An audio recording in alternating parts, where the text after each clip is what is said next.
বোরখা পরার উপকারিতা কিন্তু অনেক। এখানে এই যে একটা ভিডিও দেখা যাচ্ছে না, এই যে দেখেন যে এই হুজুরে থাপড়াচ্ছে, তাই না?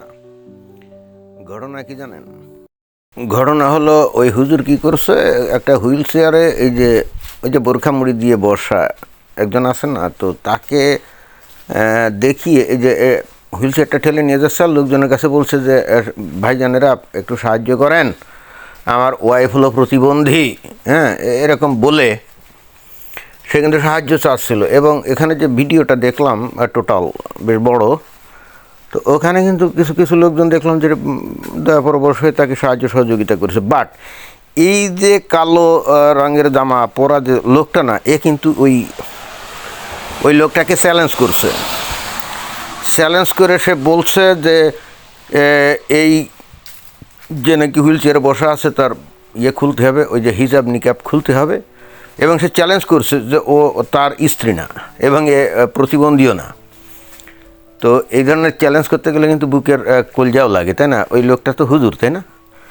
এখন ওই হুইল চেয়ারে যদি যে বসা আছে সেটা সত্যিই যদি তার ওয়াইফ হয়, তাহলে এখানে তো কোনো লোক চ্যালেঞ্জ করতে পারেই না যে তার বউয়ের মুখ কেন দেখবি, তাই না? এই জন্য তো ওই বোরকা টোরকা দিয়ে ঢাকা। কিন্তু চ্যালেঞ্জ করে ও কিন্তু একেবারে 100% নিশ্চিত হয়ে চ্যালেঞ্জ করছে, 100% নিশ্চিত হয়ে চ্যালেঞ্জ করছে। তাতে বোঝা যায় যে সে ভীষণ ট্যালেন্ট। ওই যে দেখেন ওই চ্যালেঞ্জ করার পরে এখন একটা পরিচয় দেখছেন, ওই যে মাথায় টুপিওয়ালা দাড়িওয়ালা বউ দেখছেন, ওই যে তারপরে তারা বলতেছে ওট ওট ওট, এই যে দাঁড়ায় গেছে। এখন কিন্তু মানে প্রতিবন্ধী আর না আর কি। তো এখন আপনারা কি মানে বলতে পারবেন কিভাবে এই লোকটা মানে চ্যালেঞ্জ করে ওরা ধরে ফেললো যে এ আসলেই কোনো নারী ছিল না? আমি অনেকক্ষণ পরীক্ষা নিরীক্ষা করে দেখলাম, আমার কাছে যেটা মনে হয়েছে, এই যে একটু বড় করে এনলার্জ করে যে ছবি একটু করলাম, এই যে দেখাচ্ছি, দেখেন ওই লোকটা আসলে খেয়াল করছে এই হুইল চেয়ারে বসা এই লোকটার পা। এবং আপনারা দেখেন ওই যে ওই পা দেখলেই বোঝা যায় যে ওই পা কোনো নারীর না, তাই না? নারীর পা আর পুরুষের পায়ের মধ্যে তো তফাৎ আছে। পুরুষের পা তো একটু শক্তপোক্ত হয়, একটু বড় হয়, তাই না? এবং রুক্ষ সূক্ষ্ম হয়, কিন্তু নারীর পা তো আসলে এরকম হয় না, একটু নরম হয় বা একটু ছোটো হয়। ওই যে পা দেখেই কিন্তু স্পষ্ট বোঝা যায় যে এই মানে এ আসলে কোনো নারী না। তো ওইটা দেখে সে একেবারে 100% নিশ্চিত হয়ে বস্তুত ওই লোকটাকে চ্যালেঞ্জ করছে, এবং দেখেন সে চ্যালেঞ্জে কিন্তু জিতে গেছে। এখন ঘটনাচক্রে এই হুইল চেয়ারে বসা এই যে বোরখাধারী সে যদি নারী হয়ে যেত, তাই না, এই লোকটার কি অবস্থা হতো? আর সাধারণত হয় কি যে এটা এমন একটা সেন্সিটিভ ইস্যু বা ব্যাপার, সাধারণত মানুষ চ্যালেঞ্জ করতে সাহস করে না।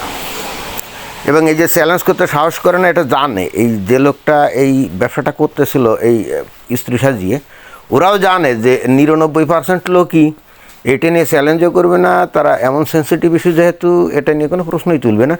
হয় কিছু সাহায্য দিয়ে যাবে, অথবা কারো যদি মনে সন্দেহ জাগে সে হয়তো দিবে না এই পর্যন্ত, কিন্তু তারা কেউ কিছু বলবে না। এই জন্য সে কিন্তু একেবারে নির্দ্বিধায় নিঃসংকোচ চিত্তে কিন্তু এইভাবেই ব্যবসাটা করতেছিল। অর্থাৎ এ মানুষের কাছ থেকে টাকা পয়সা সাহায্য করতেছিল। এবং ওই তারা জিজ্ঞেস করলো যে মানে এই যে লোকটা চ্যালেঞ্জ করছে না, সে কিন্তু ওই লোকটা জিজ্ঞেস করলো যে তুমি এইভাবে সারাদিনে কয় টাকা পাও? তো বলতো 2-3 হাজার টাকা পায়। চিন্তা করে দেখছেন যে 2-3 হাজার টাকা সে কিন্তু এইভাবে ইনকাম করে।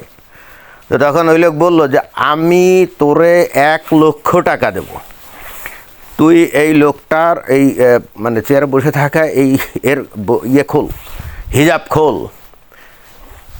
চিন্তা করে দেখানো কত নিশ্চিত হয়ে কথাগুলো বলছে, তাই না? এবং প্রচণ্ড রকম সেন্সিটিভ ইস্যু।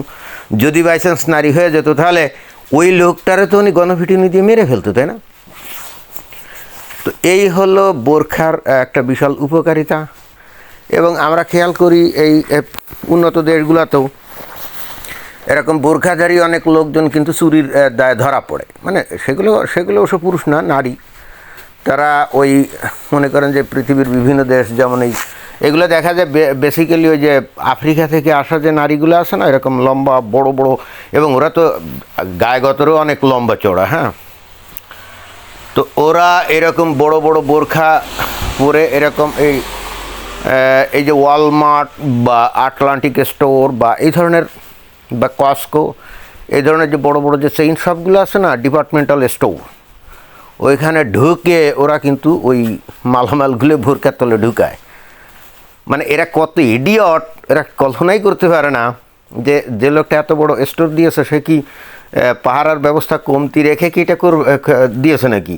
তারা তো জানেই যে অনেক মানে এখন পশ্চিমা দেশে যেহেতু বাইরের বিভিন্ন দেশের থেকে লোকজন আসছে, তাদের স্বভাব চরিত্র পশ্চিমা দেশের মানুষের মতো তো অত ভালো না। তারা তো তাদের ওই যে সমস্ত খারাপ স্বভাব এইগুলো নিয়েই তো তারা এই পশ্চিমা দেশে আসছে, তাই না। তারপরে হিউম্যানিটির নামে আশ্রয় নিয়ে এখানে থাকে, কিন্তু চুরি চুট্টামি স্বভাব যে যদি দেশে থেকে থাকে সেগুলো তো আর ফেলে রেখে আসে নাই। আর পশ্চিমা দেশে এসে দেখে যে কোনো পাহারা নাই, কিছু নাই, কত সুন্দরভাবে জিনিস নেওয়া যায়, তাই না। বিষয়টা তো এরকম, যেমন এই যে বাসে এখানে দেখি কন্ডাক্টর নেই। এখন আমি দেখছি যে অনেকেই এরকম বাসে ওঠে, কোনো টাকা দেয় না। কীভাবে জানেন? সামনে এবং পিছনে একটা দরজা আছে, তো দুই দরজা দিয়ে ওঠা যায়। তো সামনে যখন ওঠে তখন হয় আপনার টিকিট দিতে হয়, নাহলে টাকা দিতে হয়, ওই যে ড্রাইভার তো বসে থাকে। কিন্তু পিছনে তো ড্রাইভার নেই, পিছনে যে লোকগুলো ওঠে ওরা যদি মনে করে যে তারা টাকা দিবে না, তাহলে কিন্তু দিব্যি বাসে কিন্তু ঘুরে বেড়ানো যায়, কোনো সমস্যা নেই। তো যাই হোক, আসল কথা হচ্ছে যে এই আফ্রিকা থেকে আসা কিছু মহিলারা কিন্তু এরকম ধরা পড়ছে। তারা মানে মনে করছে যে তারা যেমন চালাক, এরা খুবই সহজ সরল, চালাক না। তো ওই সমস্ত চেইন স্টোরে বা সুপার শপে যে সব জায়গায় যে সিসিটিভি ক্যামেরা সেট করা আছে, এটা তো আর ওর বোঝে না। যাক, পরে ধরা পড়ছে। এরকম হয়, মানে এটা বোরখার উপকারিতা বলা যায়। আর বাংলাদেশে তো এই যে দেখেন এক শ্রেণীর হুজুর, তারা কি সুন্দর এইগুলা করে, তাই না।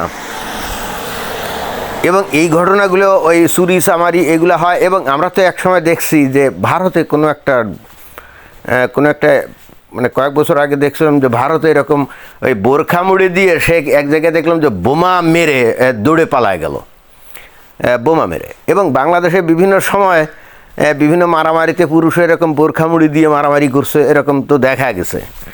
এরকম অনেক রেকর্ড আমরা দেখছি। অর্থাৎ বোরখার অনেক উপকারিতা আছে, এটা যে শুধুমাত্র ধর্মীয়ভাবে পর্দার বিষয় তা কিন্তু না। আবার বোরখা মুড়ি দিয়ে ওই দেখবেন যে অনেকে ওই পার্কে বসে প্রেমও করে। এবং এই ক্ষেত্রে সুবিধে আছে, হাত বোরখার নিচে চলে যায়, বুঝেন নাই। হ্যাঁ, তার প্রেমিকের হাত কিন্তু জায়গা মতো চলে যায়, বোরখার নিচে ক্যামটান আছে, বুঝেন নাই। এই হলো অবস্থা। তো এই সমস্ত কারণে পৃথিবীর বিভিন্ন দেশে আস্তে আস্তে এই সমস্ত বোরখা টোরখা এগুলো নিষিদ্ধ করা হচ্ছে। এগুলো আবার মুসলমানরা আবার এটার প্রতিবাদ করে যে ধর্মের স্বাধীনতা করা হচ্ছে। আরে বেটা, ধর্মের স্বাধীনতা মানে কি তুই তোর ধর্ম ছাপায় দিবি অন্য দেশে? এটা কি ধর্মের স্বাধীনতা নাকি? তোর ধর্ম তুই করবি, চোখে বাসায় বসে কর। তুই রাস্তাঘাটে যেখানে সেখানে ধর্মীয় সিম্বল নিয়ে ঘোরাঘুরি করবি, এটা তো নুইসেন্স তৈরি করো, তাই না। তো যাই হোক, এটাই ছিল বক্তব্য। ধন্যবাদ।